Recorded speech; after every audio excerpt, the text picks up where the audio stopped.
È finalmente disponibile su Steam la demo di Children of Silent Town, questa volta disponibile per Windows e per Mac, quindi potete andare anche subito a scaricarla, però prima vi consiglio di guardare il video. Ciao e benvenuti al diario di bordo numero 2 di Children of Silent Town, il videogioco indie che io e Elf Games stiamo sviluppando. Nel primo diario di bordo vi ho raccontato come sono nate alcune delle mappe del gioco e potete recuperarvi il precedente episodio da qualche parte qua sopra o anche nella descrizione del video se volete, mentre il tema di oggi sono i personaggi e le loro animazioni. In questa parte di lavorazione di Children of Silent Town entra in gioco il mio lavoro come design dei personaggi e quello di Flame su tutta la parte delle animazioni, che è molto più vasta, molto più approfondita. Complessivamente ci sarebbe davvero tanto di cui parlare, quindi cominciamo proprio dall'inizio, dalla prima cosa che abbiamo trattato anche noi, la protagonista.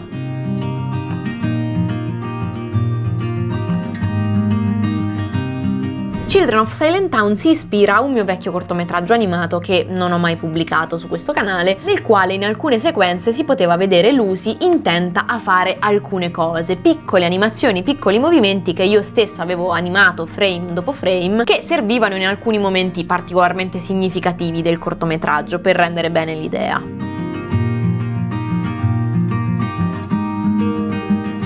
Io stessa ho animato fotogramma dopo fotogramma questi brevi momenti e così, preso sotto mano il video, ci siamo accorti di come il design dei vari personaggi potesse evolversi proprio attorno a questa prima raffigurazione che io avevo fatto di Lucy. In particolare gli occhi grandi, rotondi e bianchi ci sembravano una caratteristica assolutamente fondamentale da mantenere, perché pur essendo comunque neutri a livello di espressione erano carichi di emozione, carichi di significato e soprattutto di una certa dose di inquietudine che secondo noi rispecchia pienamente il mood del gioco.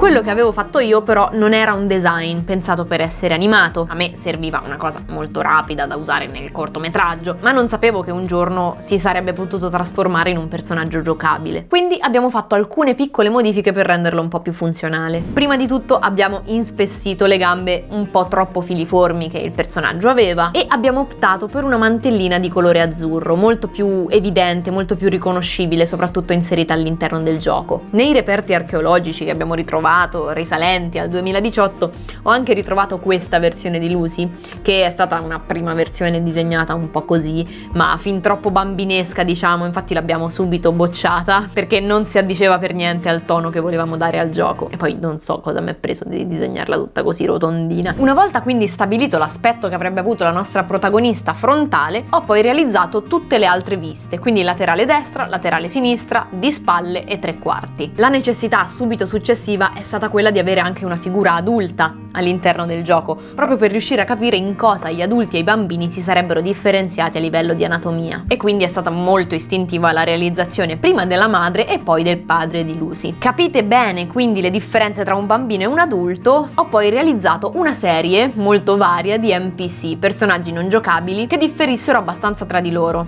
alcuni dei quali molto più caratteristici perché rilevanti a livello di trama, altri personaggi un po' più, chiamiamoli jolly, che potessero essere spostati in varie posizioni, in vari ruoli a seconda delle necessità. Stessa cosa poi è successa con Lucy per quanto riguarda i bambini, dal suo scheletro sono stati poi creati tutti gli altri personaggi.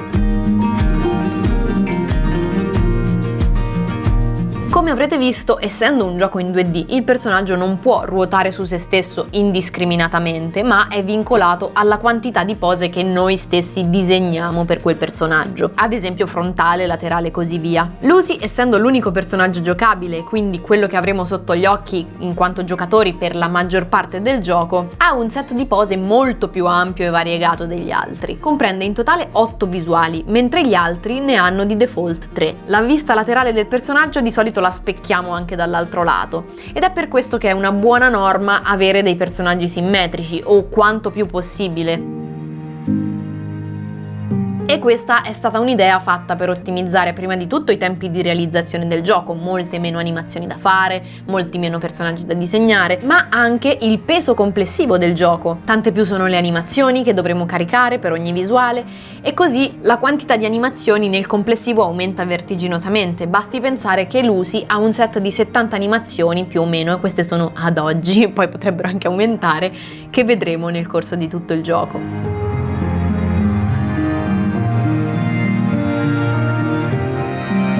Il software che abbiamo usato per animare i personaggi di Children of Silent Town è Spine, un programma che permette di creare un'ossatura al nostro personaggio che può essere mossa un po' come se questo fosse un burattino. Inizialmente la fase di rigging, ovvero quella nel quale andiamo a creare un'ossatura con le varie articolazioni funzionante e soprattutto ben funzionante per il nostro personaggio, è un processo piuttosto lunghetto. Però poi se la parte iniziale è fatta bene, questo permette una serie di agevolazioni che rendono tutto il restante lavoro molto più semplice e snello.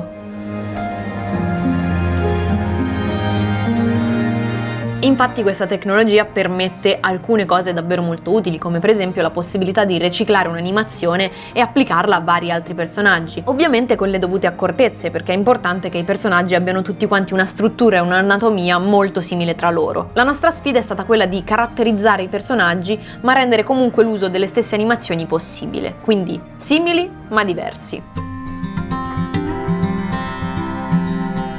Ci sono comunque alcune animazioni che hanno funzionato meglio, realizzate fotogramma dopo fotogramma, come per esempio oggetti inanimati oppure animali. Lavorare con le ossa quando si parla di lenzuoli o di alberi che si muovono al vento è una cosa che può essere un po' macchinosa. Quando si pensa all'animazione, i 12 principi fondamentali dell'animazione sono una Bibbia da tenere sempre sotto mano. 12 regole per rendere ogni animazione più bella ed efficace. Quando però Flame si è trovata a dover animare dei personaggi giocabili, si è resa conto di quanto i vari principi dovessero essere plasmati e riadattati in base alla circostanza. In un'animazione pensata per un videogioco entrano in gioco vincoli non da poco, tanto per cominciare il fatto che il personaggio vada sempre restituito in mano al giocatore al termine di ogni piccola sequenza.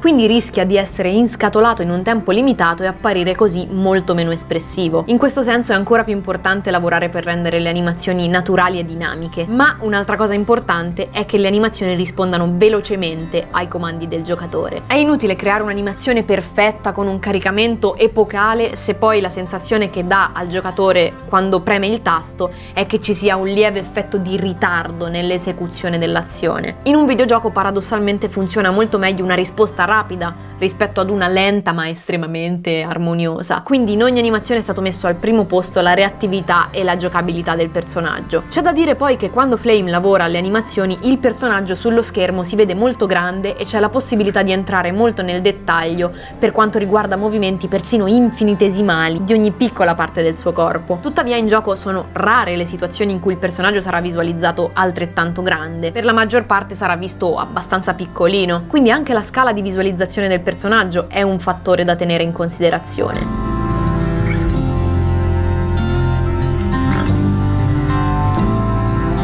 Molto spesso si è rivelato efficace creare dei movimenti molto grandi e esagerati, perché quelli normali non si sarebbero visti poi in gioco, sarebbero stati praticamente impercettibili. Sicuramente tra tutte le animazioni ce ne sono state alcune che hanno richiesto una cura particolare. Prima di tutto quelle che si hanno sempre sotto gli occhi, come per esempio le camminate dei personaggi. Vedrete camminare e correre il personaggio per tutto il gioco, provate a immaginare come sarebbe vedere una camminata un po' sghemba o persino una Lucy zoppicante. Sarebbe carina, avrebbe il suo fascino. Tuttavia ci sono state delle animazioni che paradossalmente hanno richiesto un lavoro immenso pur vedendosi solo in un momento in tutto il gioco. Istintivamente verrebbe da pensare che un'animazione che si vede una sola volta richieda un utilizzo di risorse di tempo limitato, ma è anche molto importante capire che ruolo gioca quell'animazione in quel particolare momento. Dov'è l'attenzione del giocatore? Perché se in quella scena l'animazione è la protagonista di ciò che sta accadendo e quindi il giocatore sta prestando particolare attenzione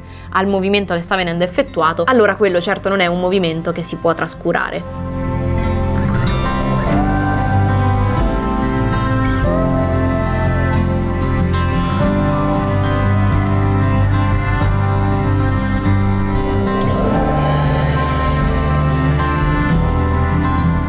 Bene, devo dire che questo video è stato non facilissimo, ho dovuto fare un domande e risposte con Flame di un'ora per avere abbastanza materiale da poi rielaborare e dare in pasto a voi, quindi se ci sono curiosità di cui non ho ancora parlato in questo video, sentitevi liberi di scrivere un commentino qua sotto e vedremo di magari tenerle in considerazione anche per i prossimi video. Non dimenticate anche di farci sapere di cosa vorreste che parlassimo nei prossimi diari di bordo di Children of Silent Town, sempre con un commentino qua sotto, e se volete supportare il gioco gioco e restare aggiornati su tutte le news riguardo la data di uscita, che non è ancora stata decisa, ma non ci sarà ancora da aspettare molto, e qui lo dico, qui lo nego, potete andare a metterlo nella vostra wishlist di Steam. Vi metto anche di questo il link qua sotto in descrizione, e vi ringrazio moltissimo per aver visto il video fino a questo punto. So che questi video sono un po' più lunghetti, un po' più tecnici, un po' meno intrattenimento, ma secondo me hanno qualcosa da dire anche loro, anzi. Quindi grazie a tutti e ci vediamo alla prossima. Un abbraccio, ciao ciao! E ricordate che da oggi è disponibile su Steam la demo di Children of Silent Town per Windows e Mac. Adesso sì, avete il mio permesso, andatela a scaricare pesantemente.